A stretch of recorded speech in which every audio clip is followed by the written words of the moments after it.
এমন একটা হাদিস পড়লাম যেটা পড়ে চোখ দিয়ে পানি বের হয়ে গেল। ভাবলাম যে আপনাদের সাথে শেয়ার করি।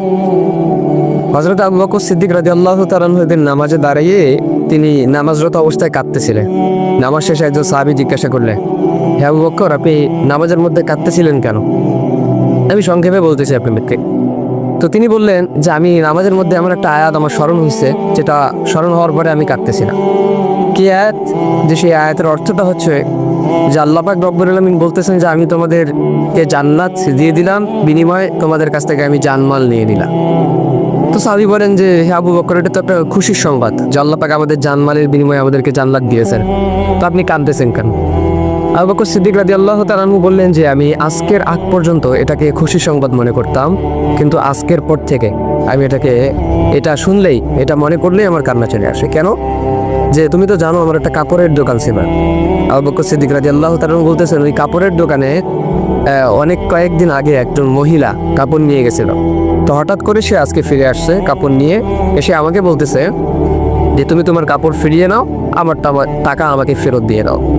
আবু বকর সিদ্দিক রাদিয়াল্লাহু তাআলা আনহু বললেন যে আপনি তো অনেক আগে কাপড় নিয়েছিলেন, এখন ফেরত দেওয়ার কারণ কি?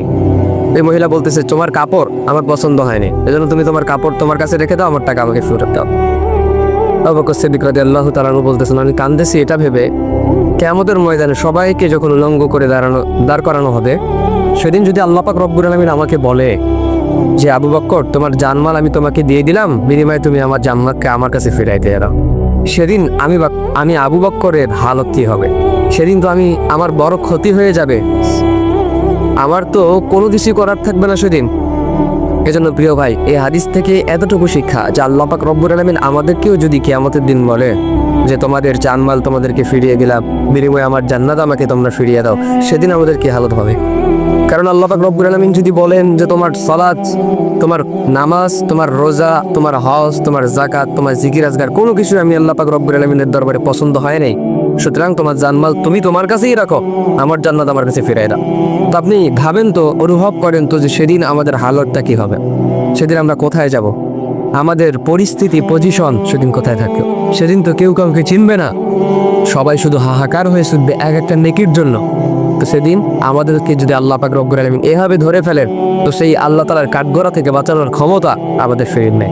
আপনি দুনিয়ার কাঠগড়া থেকে চাইলেই আপনি কিন্তু বাঁচতে পারেন, কিন্তু আল্লাহর কাঠগড়া যদি আপনি ধরা খেয়ে যান, তো সেখান থেকে বাঁচার কোনো উপায় নাই। এজন্য কোনো কাজ করলে, কোনো ইবাদত করলে মনোযোগের সাথে করতে হবে। সালাত, রোজা, হজ, যাকাত, জিকির আজগার যেটাই করি না কেন মনোযোগের সহকারে যেন আল্লাহ তাআলা কবুল করেন আমার এই সালাত, আমার এই ইবাদতটা যেন আল্লাহ পাক রব্বুল আলামিন কবুল করে।